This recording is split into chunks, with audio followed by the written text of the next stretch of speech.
Welcome. My name is Tissa Godevitarni. I'm a certified Bitcoin coach with Bitcoin Economy. And in this course, I want to help you understand more about Bitcoin wallets and how they work.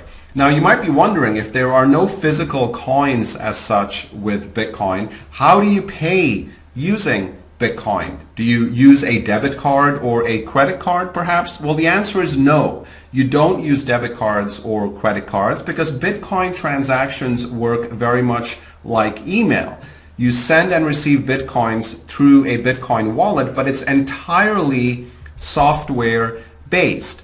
And with these wallets, we have what we call keys. Now, sending and receiving Bitcoins works a little bit differently than traditional bank account payments, because with a Bitcoin wallet, we use these long addresses to which we can send and receive Bitcoins. And these addresses, your Bitcoin address, is also known as your public key. Now, of course, we don't mean keys literally, but in many ways you can look at these public keys as your Bitcoin bank account number. And so if someone wants to send you Bitcoins, you give them your public key so they know where to send those Bitcoins. Now, this public key, also known as a Bitcoin address, contains a series of characters, and the address always starts with the number 1, and here you see an example of such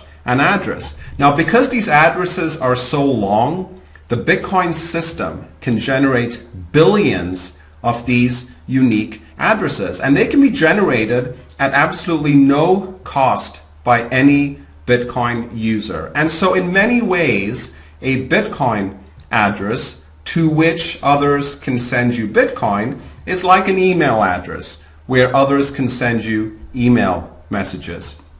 Most Bitcoin software providers will generate a brand new address each time you perform a transaction. And what's interesting is that you can also create these addresses without an internet connection, and they always have 34 characters, and they are case sensitive. And so you should always take care to copy and paste these Bitcoin addresses using your computer's clipboard whenever possible, just to avoid errors. Because if you manually enter or type a Bitcoin address and you make a mistake, that address will probably be rejected or will be lost forever in cyberspace.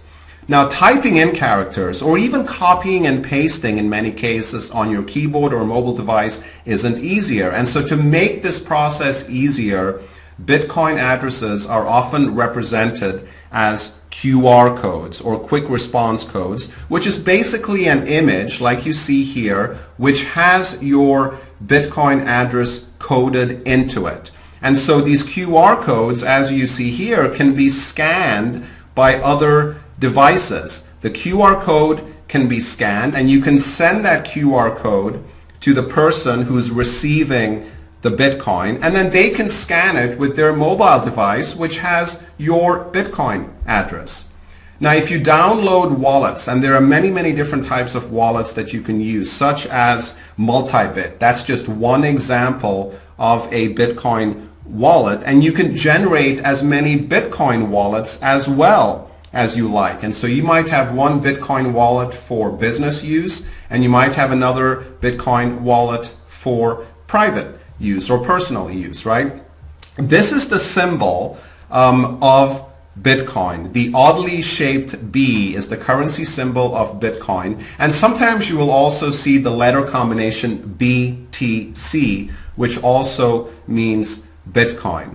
Now, Bitcoin, a single Bitcoin, can be broken down into fractions of a Bitcoin. And so, for example, we have a Bitcoin milli unit, which is 0.001 BTC, but that can be kind of hard to pronounce. And so that's why we have this milli Bitcoin unit, which is basically a thousandth of a Bitcoin, 0.001 Bitcoin. We have another Bitcoin unit called a Satoshi unit, which is a micro Bitcoin. And a micro Bitcoin is 1 millionth of a Bitcoin, or 0.000001 Bitcoin, and the smallest fraction of a Bitcoin is called a Satoshi. And one Satoshi is 0.00000001 BTC. So there you have it, a very quick overview of how Bitcoin wallets work. Thank you very much for your time. Again, I'm Tissa Godavitarni.